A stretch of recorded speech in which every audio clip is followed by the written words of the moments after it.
आज उमा जब सुबह सुबह उठी तो खिड़की से बाहर देखते ही उसका चेहरा मुरझा सा गया। अरे कहाँ चले गए?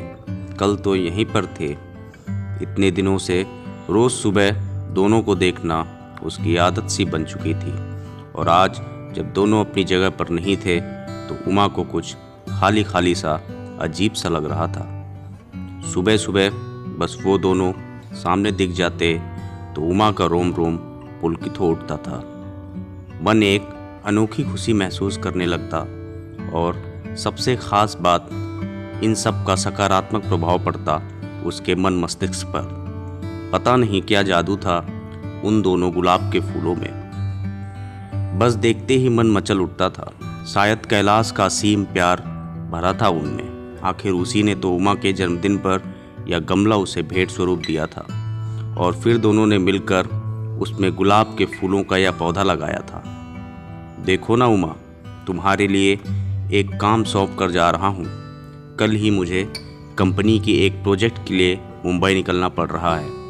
बस 2 महीने की ही तो बात है, फिर आते ही झट मंगनी और पट ब्याह। बस तब तक मेरी यादों को इस पौधे में संजो कर रखना।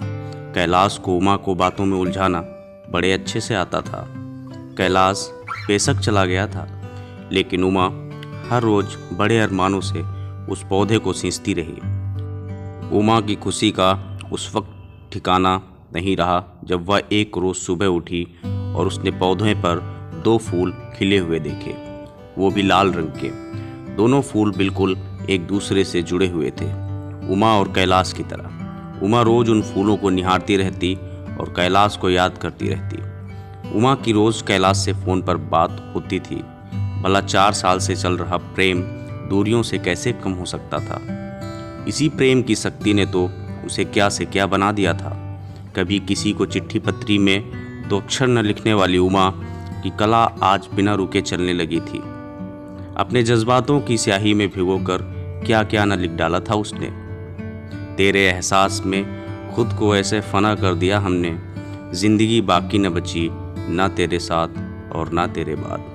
पता नहीं कैसे एहसास थे जो दिल से निकलकर पन्नों पर बिखरते रहते थे। जब भी मन होता उमा उन गुलाब के फूलों को निहारते हुए खिड़की के पास कागज और कलम लेकर बैठ जाती। माँ जब डांटना शुरू कर देती तब याद आता कि कुछ खाना भी है और घर का काम काज भी करना है। पता नहीं पिछले कुछ दिनों से क्या हो गया था उसे। पतझड़ का मौसम आ गया था, फूल मुरझाने लगे थे। माली से पूछकर खाद पानी और दवाइयाँ भी डाला, लेकिन फूल मुरझाते गए। कैलाश को फ़ोन पर बताया तो वह भी पहले खूब हंसा, फिर बोला पतझड़ बीत जाने दो, सब कुछ ठीक हो जाएगा। उमा फिर भी आश्वस्त नहीं हो पा रही थी। अब तो मौसम भी बदल गया था। अब तो बसंत की बहार भी छाने लगी थी। चारों तरफ एक मीठी और मधुर बयार बहने लगी थी, लेकिन फिर भी उमा को कुछ सही नहीं लग रहा था। आज भी उन फूलों को देखे बिना बेचैनी बढ़ रही थी। उमा कागज कलम फेंक कर बाहर आ गई थी और गमले के आसपास ही चहलकदमी करने लगी। कुछ समझ में नहीं आ रहा था कि क्या हो रहा है। इसी सोच में उसे यह भी ध्यान नहीं रहा कि काफ़ी देर से बाहर की घंटी बज रही है। उमा कहाँ खोई हुई हो? दरवाजे पर कब से घंटी बज रही है, ध्यान कहाँ है? माँ ने दरवाजे की ओर जाते हुए पूछा।